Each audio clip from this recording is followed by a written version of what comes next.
আসসালামু আলাইকুম ওয়া রাহমাতুল্লাহি ওয়া বারাকাতুহু। আলহামদুলিল্লাহি রাব্বিল আলামিন ওয়াসসালাতু ওয়াসসালামু আলা নবিয়িল আমিন মুহাম্মদ ইবনে আবদুল্লাহ ওয়া আলা আলিহি ওয়া আসহাবিহি আজমাইন আম্মা বা'দ। সম্মানিত দর্শকবৃন্দ, আমরা আশুরা এবং কারবালা নিয়ে আলোচনা করব। আশুরার সাথে কারবালার কি সম্পর্ক?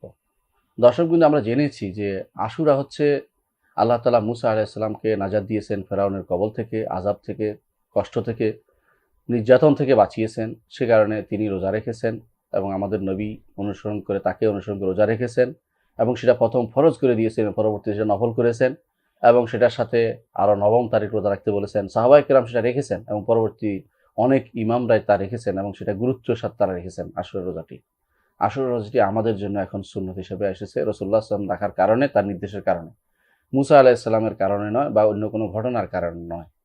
সেটা রাসূলুল্লাহ সাল্লাল্লাহু আলাইহি ওয়াসাল্লামের জীবদ্দশায় সুন্নত সাব্যস্ত হয়েছে। সেটা ছিল খুশির প্রকাশার্থে। রাসূলুল্লাহ সাল্লাল্লাহু আলাইহি ওয়াসাল্লাম করেছেন, মুসা আলাইহিস সালাতু ওয়াসসালাম করেছেন খুশির প্রকাশার্থে, রাসূলুল্লাহ সাল্লাল্লাহু আলাইহি ওয়াসাল্লাম সেটা পালন করেছেন খুশি প্রকাশার্থে। কিন্তু দেখা গেছে কিছু মানুষ আশুরার সাথে কারবালাকে এক করে ফেলেছে। কারবালার ঘটনাটা কি?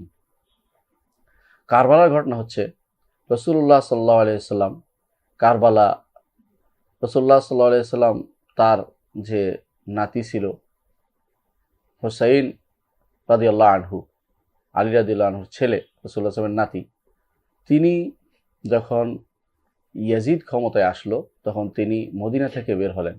মদিনা থেকে বের হয়ে রাদিয়াল্লাহু আনহু তিনি ইরাকে গেলেন। ইরাকে মানবহীন একটি জায়গা কারবালা। সেই কারবালাতে তিনি শত্রুবেষ্টিত হয়ে শহীদ হয়েছিলেন। সেদিন তার পরিবার পরিজন সহ শহীদ হয়েছিলেন।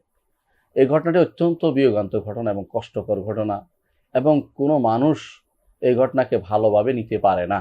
কারণ একজন ইমাম সেখানে মারা গেছেন, যে ইমাম রাসূলুল্লাহ সাল্লাল্লাহু আলাইহি ওয়াসাল্লাম বলেছেন হুমা রায়হানাতাইয়া, এই দুইজন হচ্ছে আমার জন্য সুগন্ধি এবং রাসূলুল্লাহ সাল্লাল্লাহু আলাইহি ওয়াসাল্লাম তাদেরকে সাইয়্যিদা শাবাবে আহলে জান্নাহ, জান্নাতের যুবকদের সর্দার বলেছেন এবং তাদের ব্যাপারে রাসূলুল্লাহ সাল্লাল্লাহু আলাইহি ওয়াসাল্লামের অনেক কর্মকাণ্ড ছিল তাদের সাথে, যেগুলো আমাদেরকে কষ্ট দেয় যে এই নবী পরিবারের মহান ব্যক্তি যিনি মারা গেছেন এই মরুভূমিতে পানি না পেয়ে কষ্ট করে মারা গেছেন এবং মানুষ আক্রান্ত হয়ে মারা গেছেন, এগুলি সবই আমাদের কাছে দুঃখজনক। কিন্তু এই ঘটনাটা আসলেই ঘটেছিল 10ই মুহররম, সেটা বলে থাকে, বিভিন্ন বর্ণনা এসেছে, বিভিন্ন বর্ণনা সেটা সাব্যস্ত হয়েছে। কিন্তু এই ঘটনা সাব্যস্ত হওয়ার সাথে আমাদের আসলে আশুরা পালনের সাথে কোনো সম্পর্ক নেই। আশুরা এর আগেই সুন্নত হিসেবে সাব্যস্ত হয়েছে এবং কি আমল করতে হবে সেটা রাসূলুল্লাহ বলে দিয়েছেন। কারবালার ঘটনা সেদিন ঘটেছে, ঠিক আছে, কিন্তু কারবালার ঘটনার জন্য আশুরার সাথে এটা সম্পর্ক জুড়ে দেওয়া যাবে না।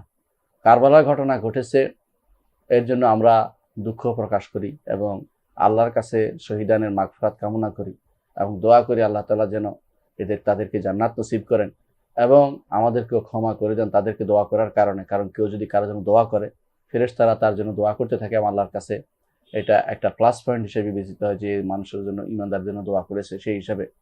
আর আমরা তাদেরকে ভালোবাসি, এই জন্য রাসূলুল্লাহ সাল্লাল্লাহু আলাইহি ওয়াসাল্লাম পরিবারের লোকদেরকে ভালোবাসতে রাসূল নির্দেশ দিয়েছেন, সেজন্য তাদেরকে ভালোবাসি। কিন্তু ভালোবাসার অর্থ এই নয় যে আমরা এই ঘটনার সাথে নতুন কিছু জুড়ে দেব বা ইতিহাসের এই ঘটনাকে নিয়ে রাসূলুল্লাহ সাল্লাল্লাহু আলাইহি ওয়াসাল্লামের শরীয়তের সাথে নতুন কোনো একটি অ্যাড করে দেব শরীয়তে, এটা কিন্তু শরীয়ত অনুমোদন করে না। আমি ইচ্ছা করলে সেদিন এমন কিছু করতে পারি না যেটা রাসূলুল্লাহ সাল্লাল্লাহু আলাইহি ওয়াসাল্লাম করেননি। সুতরাং আশুরার সাথে কারবালার সম্পর্ক আমরা জুড়ে দেব না। কারবালা পরে ঘটেছে, 61 হিজরি সনে সেটা ঘটেছে, 60 হিজরির পরে তা ঘটেছে, 60 হিজরির পরে তা ঘটেছে। তাহলে কারবালার সাথে রাসূলুল্লাহ সাল্লাল্লাহু আলাইহি ওয়াসাল্লামের মৃত্যুর 50 বছর পরে সেটা ঘটেছে। 50 বছর পরে যে ঘটনা ঘটেছে সেই ঘটনাকে আমরা রাসূলুল্লাহ সাল্লাল্লাহু আলাইহি ওয়াসাল্লাম যে সমস্ত ফজিলত বর্ণনা করেছেন সেই ফজিলতের সাথে অ্যাড করতে পারি না।